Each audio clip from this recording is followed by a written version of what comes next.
What's up, chumps? I am Jay Enterprise. It is movie review time. Now, I am by no means a professional critic. I'm just someone who loves movies and loves talking about them. I'm not going to be giving out any letter grades or star ratings. See it for yourself.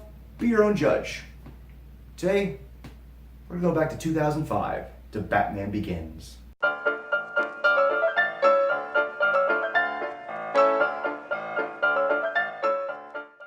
We've now come to the critically acclaimed trilogy of movies by director Christopher Nolan, who in my opinion has not made a bad movie. What a streak he's been on. Batman Begins. Now, in preparation for these reviews / discussions we've been having leading up to the release of Justice League this month, I rewatched all the movies to kind of refresh my brain. I actually watched Batman and Robin and Batman Begins back to back on the same day. Wow. What a difference. One's a movie and one's not. Batman Begins, I think, is an underrated movie. Yeah. I think it's amazing. It's phenomenal. I think it's a serious movie. Some people are like, it's like a cop movie and it's not, Batman enough. I don't know, I think it is.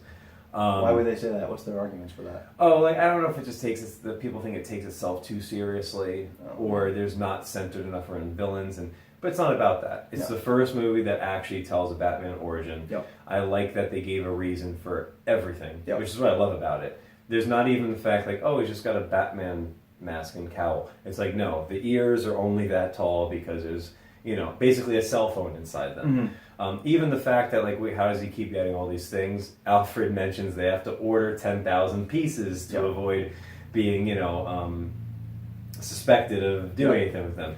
Even the fact that he can glide is because there's a magnetic field through the cape, that's my favorite cape. The attention to detail is amazing. Even before he becomes Batman, you start seeing little hints to what he eventually becomes, like when he's training.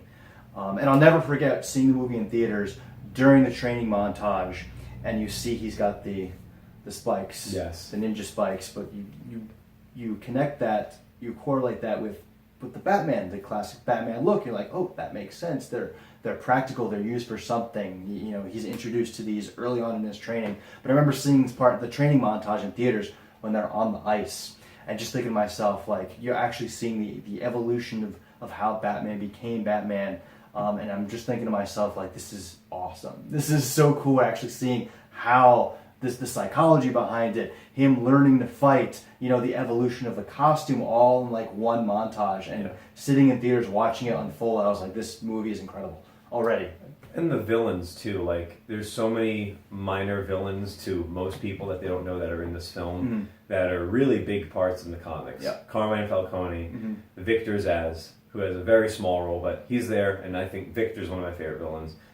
You see Joe Chill. Yep. You get a guy like Scarecrow, who does not have a big role, but he's still a center point of the film. And a ballsy choice to use as you're rebooting this franchise after the debacle of the Schumacher films. You're bringing back Batman.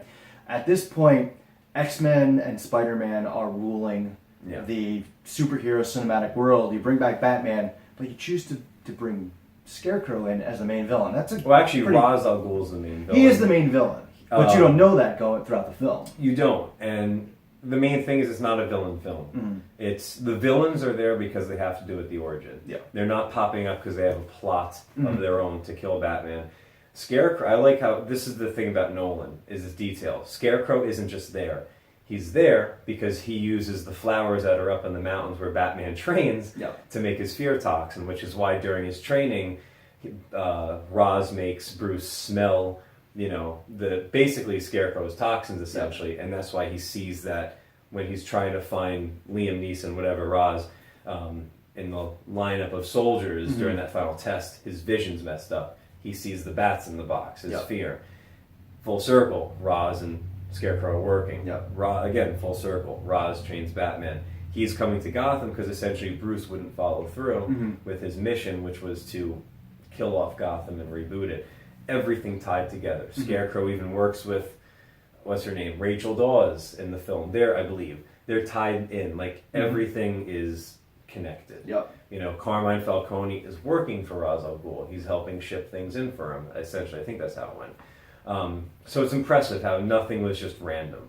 everything was tied together. Everything made sense. To me, I wasn't, like looking at it as like, oh wait, what do they do there? Like everything, you're like, oh okay, I get it now. Yep. You sometimes have to remember back to the beginning of the film, just to like, oh wait, well, oh that's how Scarecrow and Ra's al Ghul know each other, and oh the plant, you know what I mean? Like one of Nolan's biggest strengths is he doesn't film. I mean, everything is not presented in chronological order. Right. It jumps around, but he does it in a way you really don't get confused. No, you don't. You know what's going on, but it reminds you. It's almost you forget about certain little things, but later on in the movie, you're reminded of something like, oh yeah, and it just really makes the entire story as a whole a lot more satisfying. Well, he does this with the films, and not in just traditional flashbacks either, right? You know? Like you watch number 3, especially The Dark Knight Rises, and you see all the things that go back to number 1. Yep. You have elements of 2 mixed in there as well. Like his movies flow; you can watch them back to back to back, and everything just kind of picks up where the last one left off. It's not like, wait, how is the Keaton one then eventually lead into Batman Forever? You know, like all of his movies are one continuous story essentially. But yeah, I mean, basically, I don't really have any issues with the film. You can call me biased, but I love the cast. I mean, you have Morgan Freeman, Michael Caine, and Liam Neeson for starters. And then from there, you have Christian Bale. This is, I think, his true first big Hollywood role. You have, what's her name? Who was only in the first one? Katie Holmes. Katie Holmes. You know, even had Rutger Hauer, you know, like popping up. Like, I believe he was in this one. Or he was in the second one. Like, Rutger Hauer's in it. You know, just like... Morgan Freeman? I mentioned Morgan Freeman first. Like, first one that came to mind was Morgan Freeman's in Batman.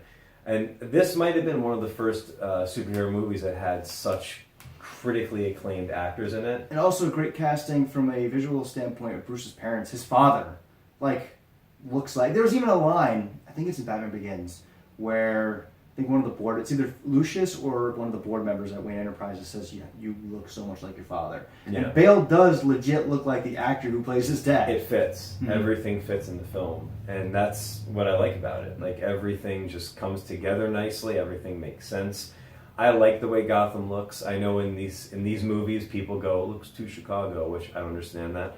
I don't look at it and think of another film. This movie probably had the best Gotham, I think. I also know for this particular one, the city was one enormous set that they built. The other two to follow were primarily shot in like New York, Chicago, I think Seattle. Pittsburgh. Yeah.